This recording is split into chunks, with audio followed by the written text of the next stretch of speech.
Psalm 139, 7 and 8 says, "Where can I go from your spirit? Or where can I flee from your presence? If I ascend into heaven, you are there. If I make my bed in hell, behold, you are there." Okay, so here's one example from like the King James where the word hell is used, but the context of the statement doesn't really seem to suggest a place of torment or punishment, does it? And if you have a really rigid mainstream concept of what hell is when you read this, you can be confused as to what the author is meaning or what they're intending to say. So this is why we always encourage you guys to check out a concordance, find the definition of the word in its original language, compare the verses in other translations, because when you do, you'll see that the word translated as hell here in Psalm 139 isn't even the hell that we're going to be talking about tonight, is it? No, it's Hades. It's a totally different concept. That's right. And that's Hades, Sheol. We have an episode, I believe that was number 17 or 18 in season 1. It's called The Biblical Underworld. And if y'all check out that episode, we'll cover more of what Sheol, Hades, and what that means when it's translated as hell in Bibles like the King James. But here's Wikipedia. Even Wikipedia will tell you that there's 3 different New Testament words that appear in most English translations as the word hell. However, there are some modern, newer translations of the English Bible that will kind of specify sometimes. In the cases of like Hades, you'll see the New King James, the New American Standard, the NIV, the ESV. They all use the word Hades when it's talking about the location of Hades, aka Sheol in the Hebrew. Tonight, we're talking about Gehenna, that middle bar. Majority of the time, New Testament and Old Testament translations, when it's speaking of that place, it'll use the word hell. And then, of course, there's Tartarus, which we also did an episode on. That's a separate place, the prison of angels. All these words get translated as hell, even though Gehenna is not Tartarus, and Tartarus and Gehenna are not Hades and Sheol. Hades is Sheol, but it gets a little confusing if you're not familiar with these terminologies and how to look up the definition. So we want to help you guys to understand that tonight. That's right. So here's a graphic here for the biblical creation model. If you're just tuning in, haven't seen us before, we teach that the creation model God describes in his word and what we can actually go out and test and verify with measurements and experimentation would suggest a model much different than what we're taught in school and by the space agencies and governments of the world. So flat, stationary, motionless plane of existence, the circle of the earth, enclosed in domed ceilings called the heavens. And then below that, there's Hades, Sheol, as well as Tartarus, the abyss below that.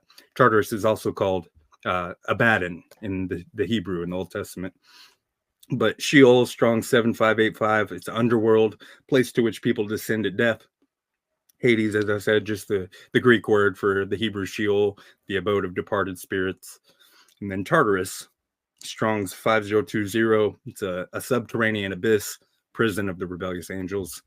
And like I said, none of these places are Gehenna, the valley that is the lake of fire that will be used for this final judgment of the wicked. That's right. You know, West Blaze, when I was in high school, we'd be at our friend's house, Spencer. His mom would always, we'd like a bunch of guys would go hang out at Spencer's house and play Nintendo, or we'd have boxing matches in the backyard, or we'd just, we'd be at his house a lot. And so his mom, sometimes she'd get onto us and she'd tell us like, if you guys keep being bad, we're going to lock you in the basement. So they didn't have a basement. So that's why it was a joke. But I'm literally like the Heavenly Father locked away the bad angels in a massive basement in the creation model. Exactly. Yep. Yeah. We got 7 stories above us. We're on the basement, and then there's sub basements. Right. Yeah, we're on the ground floor, at least I should say. It's pretty amazing, because I'm pretty sure that there was a quote from Herodotus or something like that, the Egyptian historian, talking about Tartarus, saying that it was as far below the earth as the firmament is above the earth. Something to that. I'm probably maligning the quote a little bit, but something to that effect. I wouldn't be surprised. Yeah, it was like super deep, super deep. I remember reading in 3 Baruch. Yeah, I remember reading in 3 Baruch that the space between the first and second heaven is like twice the amount of space between the earth and the first heaven. So it's massive, guys. This creation model, when people try to tell you that they're scraping against the dome and splashing into the waters above with the rockets, guys, that's not. There's no way. The creation model is so massive. We're giving the enemy too much credit to say that they can go up that high. But nonetheless, neither here nor there. We can go to the next slide. This Gehenna here, we have the word that appears 12 times in the New Testament. In most popular English Bibles, like for instance, the KJV, Gehenna was translated as the word hell, derived from the Hebrew word for the Valley of Hinnom, originally a valley southwest of Jerusalem. You can screenshot this. We're not going to go through all of them right now. It's just to show you that in each one of these verses, and the NASB and the King James both say hell, but the Greek use the word Gehenna. And we're going to suggest to you that it's definitely not what the Catholics teach. And it's not exactly what most of the mainstream churchianity would have you believe either. That's right.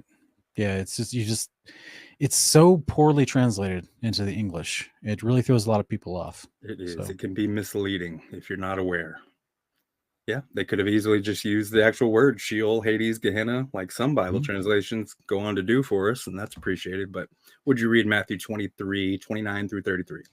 Yeah, it says, "Woe to you, scribes and Pharisees, hypocrites, for you build the tombs of the prophets and adorn the monuments of the righteous, and say, if we had been living in the days of our fathers, we would have not been partners with them in shedding the blood of the prophets.